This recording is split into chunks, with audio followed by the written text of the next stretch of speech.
I've spent the last 30 days shooting over 30 rolls of film, and I plan to develop all of them. It's going to take me a few days, but we are starting today.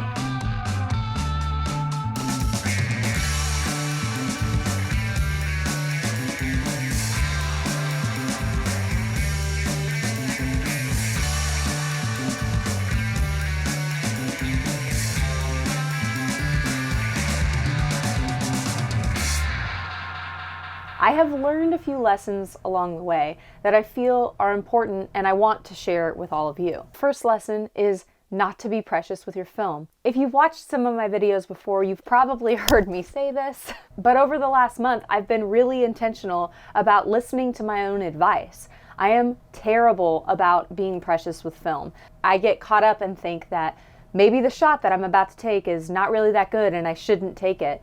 But in reality, if you don't take the shot, you're not going to know whether or not it's good. So you should do it anyways. Because having that instinct to take a picture of something is there for a reason. You should follow your gut. You should follow that instinct. You might be surprised at what comes out on the other side.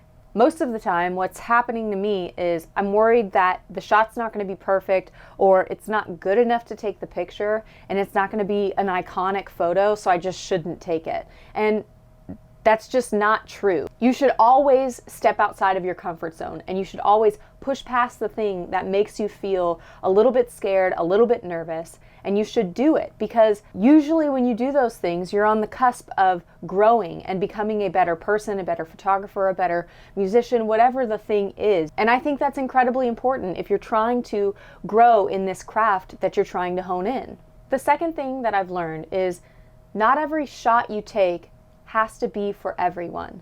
Sometimes you can take a picture of something that is just for you, and that's okay. You don't need to take pictures that are perfect for a magazine or a catalog or a book or a movie, whatever it is. Sometimes the pictures that you're taking are just moments you're trying to capture for yourself later, and it doesn't have to be for anybody else.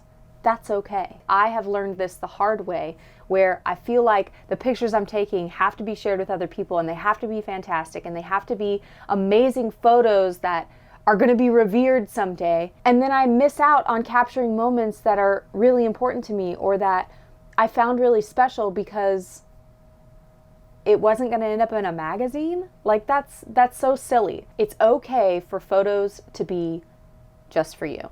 The last thing I want to talk about is doing the thing that scares you. I know that's way easier said than done. Believe me, I am guilty of it myself. But I'm pointing that out because I am notorious for being too afraid of doing something and staying behind, or not taking the shot, or not going and doing something that I was invited to go do because I don't think that I'm good enough to do it. When you let your fear hold you back from doing things that are pushing you outside of your comfort zone, it's really hard for you to grow. I did something this last weekend that scared me a lot. I went by myself and I shot a gravel bike race. I stepped outside of my comfort zone and I pushed past that fear. And I've learned so much about the things that I love to shoot, that taking pictures of people is the thing that gives me energy. It's the thing that excites me and makes me happy. I realized that even though I was really scared, I grew as a photographer because I stepped outside of my comfort zone. I did something that I wouldn't normally do because I didn't think I was good enough to do it. It's okay to be scared, but don't let that fear hold you back from doing the thing that's going to help you grow. Because you are capable. You can do it. You are good enough to do it. I have to tell myself these things all the time.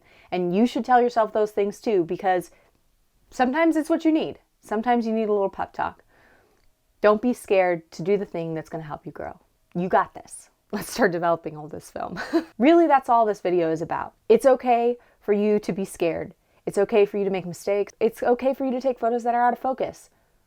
As long as you're going out and you're creating something, that's all that matters. If it gets you outside and it gets you creating something, then you've won. You're doing it. Here are some of the photos that I took over the last 30 days. When you shoot more rolls of film than you normally would, you learn the things that you're good at and you learn the things that you need to improve on. And that was one of the biggest things that I wanted to accomplish with shooting so many rolls of film in 30 days. I think the total came out to about 42 rolls of film, and I learned a lot that I can improve on. How to improve on photos that are underexposed, and how to improve on photos that are slightly out of focus. When you are trying to learn something and you're trying to improve a craft, getting more reps of the thing you're trying to improve on is always going to help you be better. With the pictures that you see of the riders on gravel bikes, you have to dial in the focus before they even pass in front of you. Because unlike musicians walking across the stage and coming back, once the rider passes you, they're gone. So you literally have seconds to capture the photo. And if your focus is not dialed in before they pass you, then you miss the shot. And with the musicians in these photos, a lot of the settings were really dark. Some of the photos are underexposed, which made it difficult to capture, but I think that some of them came out super moody, which is cool. By shooting so many rolls of film in such a short period of time, it really helps you to hone in on the things that you need to improve on. For me, it's understanding how to take photos that are properly exposed in really dark settings.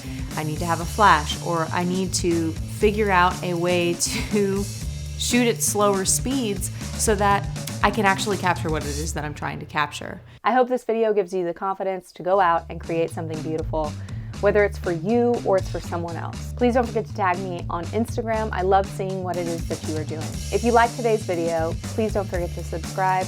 I will make sure to link all the gear we use down below, so if you're interested, you have access to that. Thank you so much for watching. I'm Tilly Scholl, and I'll see you on the next one.